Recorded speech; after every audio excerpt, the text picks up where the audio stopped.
माननीय मुख्यमंत्री महोदयांनी मांडलेल्या शोक प्रस्तावाला पाठिंबा देण्याची वेळ आपल्या सगळ्यांच्यावर येईल असं कधी आम्हा कोणाला वाटलं नाही। 28 जानेवारीला अपघात झाला आणि दादांसारखा नेता नियतीनं आपल्यातून हिरावून नेला। कुणाची नजर लागली काही माहीत नाही, पण महाराष्ट्राच्या राजकारणाला नजर लागली आणि दादांसारखा नेता आपल्यातून गेला। मोठ्या अपेक्षेने ज्यांच्याकडे महाराष्ट्रात बघितलं जातं त्यांनाच हिरावून घेण्याची नियतीची पद्धत आहे का अशी शंका यावी। आपल्या आधीच्या सगळ्या वक्त्यांनी त्यांचा उल्लेखही केला। विलासराव देशमुख साहेब असतील, गोपीनाथ मुंडे असतील, आर आबा असतील आणि आता अजितदादा। दादांच्यावर बोलण्यासारखं बरंच काही आहे, कदाचित दिवस देखील पुरणार नाही। आणि दादांचा स्वभावाचं वर्णन सर्वांनीच केलेलं आहे। आपण सगळे दादांच्या बरोबर आज नाही, गेले 35-40 वर्ष काम केले। दादांच्या स्वभावातले बारकावे वर्णन करावेत तेवढे थोडे आहेत। जवळपास 2 दशकं दादा महाराष्ट्राच्या राजकारणाच्या मध्यवर्ती भागात होते। दादा काय करणार आणि दादांच्या पक्षाची भूमिका ही गेले 20-25 वर्ष महाराष्ट्रात फार महत्त्वाची ठरली। आणि त्यामुळं जेव्हा इतिहास लिहिला जाईल, समाजकारणाचा असेल, सहकाराचा असेल, अर्थकारणाचा असेल, तर मला खात्री आहे की अनेक दिग्गजांची नावं येतील, पण दादांचं नाव लिहिल्याशिवाय तो इतिहास पूर्ण होणार नाही। स्वर्गीय यशवंतराव चव्हाणांच्या मुशीतनं आदरणीय पवार साहेबांचं नेतृत्व सुरू झालं आणि त्यांचा आविष्कार, त्यांचे संस्कार घेऊन अजितदादांनी आयुष्यभर काम केलं। खरं म्हणजे दादांची आणि आम्हा सर्वांची कारकीर्द ही एकाच वेळी सुरू झाली। दिलीपरावजी इथं बसलेले आहेत, आर आबा होते, आम्ही समोरच्या बाजूत खाडेसाहेब जिथं बसलेले आहेत, कुटे साहेब बसलेले आहेत, त्या ठिकाणी बसायचो। आणि पत्रकारांनी त्या भागाला अशांत टापूचं नाव दिलेलं होतं 90 साली, मधुकरराव चौधरींनी दिलेलं। आणि मधुकरराव चौधरी साहेब यांनी त्या परिसराचं नाव अशांत टापू दिलेलं, कारण सभागृह शांत असायचं, पण तिथलेच 10-15 जण हे एकमेकात बोलणं तरी करायचे किंवा दंगा तरी करायचे किंवा प्रचंड सत्तेत असून देखील प्रश्नांची सरबत्ती सरकारवर करायचे। आणि म्हणून त्या सहकाऱ्यांच्यातले अनेक सहकारी काळाच्या पडद्याआड गेले। आज दादांना देखील श्रद्धांजली वाहण्याची वेळ आमच्या सगळ्यांवर येते। खरं म्हणजे दादांचा स्वभाव असा होता की जे मनात येईल ते बोलायचे। माझ्याकडे एकदा दादांना निमंत्रण मी केलेलं होतं आणि व्यासपीठावर आर आबाई होते, दादाही होते आणि आबा त्यांच्या सवयीप्रमाणे तंबाखू खात होते। दादांनी ते बघितलं, मला खुणावलं। आम्ही दोघं एकमेकाच्याकडे बघून थोडंसं स्मितहास्य केलं आणि दादांचं भाषण सुरू झालं। ज्यावेळी दादा भाषणाला उठले, माझं झालं, आबांचं झालं आणि मग दादांचं, त्यावेळी दादांनी इतक्या जोरात जाहीर सभेत 10-15 हजार लोकांच्या जाहीर सभेत आर पाटील यांच्या तंबाखू खाण्याच्या स्वभावाबद्दल प्रचंड दादा बोलले। इतके दादा बोलले की आबांना देखील त्यावेळी वाईट वाटलं असेल। मी परत आबांच्या घरी जाऊन आबांना मी म्हटलं की माझ्या व्यासपीठावरून दादा बोलले, मी सॉरी, पण दादा बोलले काही चुकीचं नाही, हे मी आबांना त्यावेळी सांगितलं। आणि मागच्या वेळी आबा आपल्यातून गेले, इथं आबा बसलेले आणि निवडणुकांच्या व्यापातनं आम्ही निवडणूक झाल्यावर इकडे येऊन बसलो। आबांचा गाल सुजलेला। त्यावेळी मी दादांना म्हटलं, दादा तुम्ही माझ्याकडे जे भाषण केलं ते आज खरं ठरलं। तुम्ही सांगत होता हे व्यसन करू नका आणि आबांना ते व्यसन सोडवता आलं नाही. आज आबा व्यसनामुळं असेल, आबांसारखा एक दिग्गज नेता आमच्यातून केला, पण जे ज्याचं चुकलंय ते तोंडावर सांगायचा दादांचा प्रचंड मोठा स्वभाव होता आणि वावगं कधी खपायचं नाही. माझ्याकडे तसेच एकदा आले, म्हटले काय जयंतराव हे कसलं काय संस्था चालवताय? म्हटलं काय झालं? हे झाडच दिसत नाही तुमच्याकडं, हे काय चाललंय? म्हटलं माझ्याकडे या, कसे झाडं आहेत बघा, असं त्यांच्या दरडावण्याच्या वाक्य शब्दात बोलले. म्हटलं ठीक आहे सॉरी म्हटलं. नंतर 7-8 वर्षांनी परत आल्यावर मी दादांना म्हटलं आता कसं वाटतंय? आता मी 100पैकी तुला 60 गुण देतो, 70 गुण देतो, बरी प्रगती आहे. झाडांच्यावर एवढं प्रेम असणारा माणूसच मी बघितला नाही. आणि प्रत्येक झाड कुठल्या प्रकारचं आहे आणि त्या झाडाचं वैशिष्ट्य काय, ह्याची सावली किती पडणार हे दादांना पाठ असायचं आणि कुठल्या प्रकारची झाडं लावा हेही सांगायचे. एकदा मला दादांनी म्हटले जयंतराव तुम्ही जरा बारामतीला या, मी तुम्हाला माझं घर दाखवतो. मी आणि माझी पत्नी आम्ही दोघं बारामतीला गेलो. दादांनी त्या परिसरातली त्यांच्या ओळखीची 4-6 घरं दाखवली आणि ह्याला किती 25, 30, 40 वर्ष, 35 वर्ष झाली असतील. आणि जेव्हा जेव्हा माझ्याकडे यायची त्यावेळी दादा म्हणायचे, जयंतराव घर बांधलं का? घर बांधलं का? अहो घर बांधावं किती वेळा सांगतोय. म्हणजे इतका व्यक्तिगत हे असायचा. मध्ये घरात माझ्या यायचे, म्हणते जयंतराव आता सुना आले, जरा तरी घराची व्यवस्था करा काहीतरी.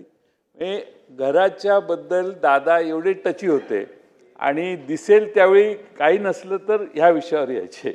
त्यामुळं व्यक्तिगत जीवनात दादांचा जो वागण्याचा स्वभाव होता, मला वाटत नाही की अशा प्रकारची वागणूक ही नीटनेटकेपणाची, आपुलकीची आणि कडक स्वभावाची दुसऱ्या कुणाची आम्हाला कधी मिळाली असेल. खरं म्हणजे 98 साली दादा बँकेचे अध्यक्ष झाले, मी साखर संघाचा अध्यक्ष झालो. महाराष्ट्रात आम्ही दोघांनी दौरा काढायचं ठरवलं.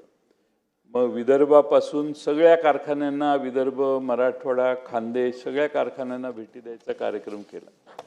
काही कारखाने बँकेचे अध्यक्ष येणार आहेत, बँकेचे पैसे मिळाले पाहिजेत म्हणून कारखाना ऊस नसला तरी चालू ठेवायचे. एका कारखान्यावर आम्ही गेलो, त्या कारखान्यावर जाताना ऊस नव्हता. तर संस्था चालक म्हटले दादा ह्या बाजूने ऊस येत नाही, तिकडच्या बाजूने ऊस येतो. बरं म्हणतो. मग आम्ही गेलो. त्याने काय कारखान्यात आम्हाला जाऊन दिलं नाही, कारण धुराडं चालू होतं. पण बाहेरच स्टेज घातलं, मोठा सत्कार केला. वेळ कमी होता. दादा म्हटले आता जातो आम्ही. त्यालाही ते सोयीचं होतं. ठीक आहे दादा चला म्हटले. गाडीत बसल्या दादांना मी पुढे म्हटलं दादा आता तिकडं आलो, आता इकडं निघालो, इकडं पण ऊस नाही, तिकडं पण ऊस नाही. आता दादांनी लावला त्याला फोन. हे म्हटले काय सांगतो? म्हटले इकडेही ऊस नाही, तिकडेही ऊस नाही, तू काय आम्हाला मूर्ख बनवतो का? एवढे दादा फोनवर त्या कारखान्याच्या अध्यक्षाला बोलले. सांगायचा मुद्दा की जे समोर दिसतंय त्याचा तिकडेच तुकडा पाडण्याचा स्वभाव दादांचा आम्ही फार जवळून बघितला. खरं म्हणजे आज परिस्थिती बदललेली आहे, पण बदललेल्या प्रत्येक राजकीय लोकांना असं वाटायचं की दादा फार तापट आहेत आणि चिडतात, पण दादा फार धोरणी होते. दादांची राजकीय समज प्रचंड जास्त होती आणि पुढं काय होऊ शकतं, काय करणार आहे आणि आपली ताकद किती याचा दादाने एवढा कदाचित कुणाला अंदाज नव्हता. त्यामुळे दादांचं सेल्फ असेसमेंट देखील स्ट्रॉंग होतं. आणि मी पक्षाचा अध्यक्ष झाल्यावर 2019ला आमच्या कार्यालयात काही फारशी गर्दी नसायची. म्हणजे आले धनंजय मुंडे आले, दिलीप तायराव आले, संजय आले, असे कोण आले तरच आमच्याकडं जरा 10-15 जण आले, कारण ते ओटीचा टाईम होता 18-19चा काळ. आम्ही एक सर्वे केला आणि दादांना मी म्हटलं दादा ही सर्वेप्रमाणे, हो सर्वेप्रमाणेच. आम्ही दोघं एकत्रित बसून जे सर्वेने आले त्यांनाच तिकीटं दिली. 2 बदलायची होती. एक आपले बनसोडे, आपले विधानसभेचे उपाध्यक्ष अण्णा बनसोडेंचं, ते हायवेला तिकडं टोल नाक्यावरच त्यांना घेराव केला. दादानी मला तिकडं फोन केला, जयंतराव मी ते काल हे नाव सांगितलेलं ते आता बदललं तर चालेल का? म्हटलं चालेल. एबी फॉर्म तुमच्या आधी पोचलेत म्हटलं पुण्यात, त्यातलं कुठलंही द्या म्हटलं, काय हरकत नाही. ठीक आहे म्हटले. मग आणखीन थोड्या वेळाने दुसरा फोन आला, कुठेतरी मराठवाड्यात बदलायचं आहे, बदललं तर चालेल का? सांगायचा मुद्दा मगाशी भास्करांनी सांगितलं, पक्षाच्या अध्यक्षाला सांगून त्याला पाहिजे ते त्यांच्या कानावर घालून निर्णय घेण्याची एक प्रचंड मोठी स्वभावाचं वैशिष्ट्य दादांचं आम्ही बघितलं. आणि मला आठवतं एकदा संघर्ष यात्रा काढली, काँग्रेस पक्ष 17 जण निलंबित केली, भास्करांना निलंबित केलं, आमचं संग्राम जगतापही त्यात आहे, असे 16-17 जण निलंबित त्यावेळी झाली. मग संघर्ष यात्रा निघाली. संघर्ष यात्रेचं राधाकृष्ण विखे विरोधी पक्ष नेते, सगळी बसची व्यवस्था राधाकृष्ण विखे पाटलांची, जेवणाची सगळी व्यवस्था राधाकृष्ण विखे पाटील, आम्ही फक्त बसमधले प्रवासी असायचो. दादा म्हणायचे, हे राधाकृष्ण विखेलाच आपल्याकडे एकदा खेचला पाहिजे जयंत, हे किती चांगली व्यवस्था करतो बघा, खेचला पाहिजे म्हणजे आपल्याकडे आणला पाहिजे.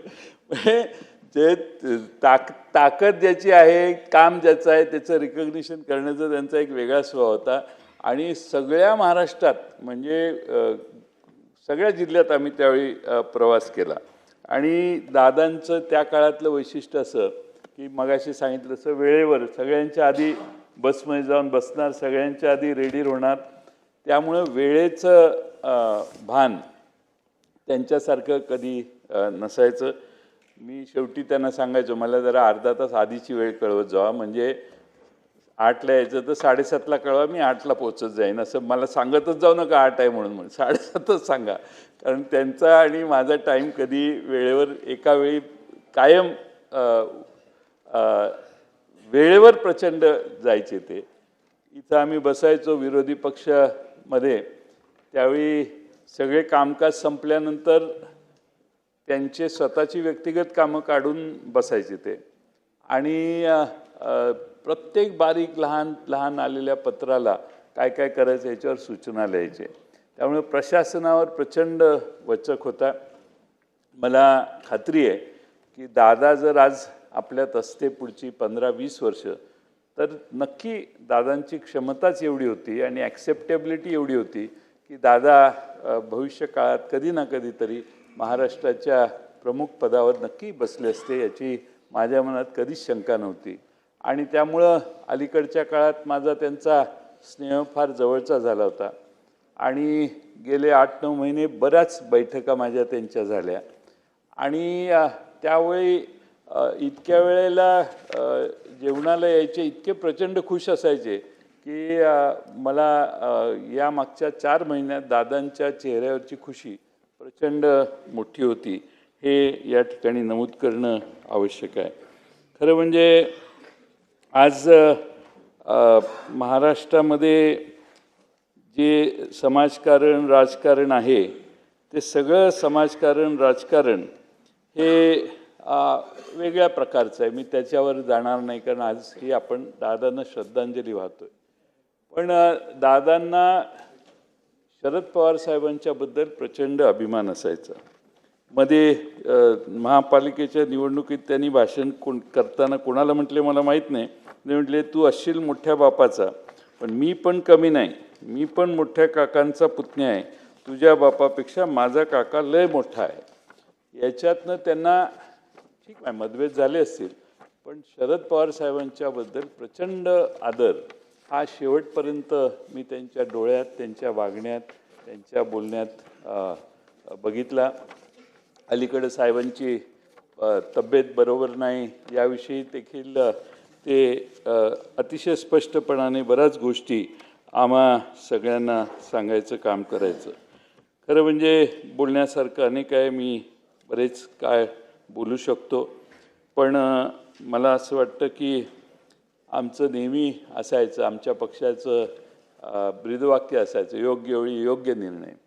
दादांचा अचानक जाण्याचा निर्णय हा खरं म्हणजे चुकीचा झाला.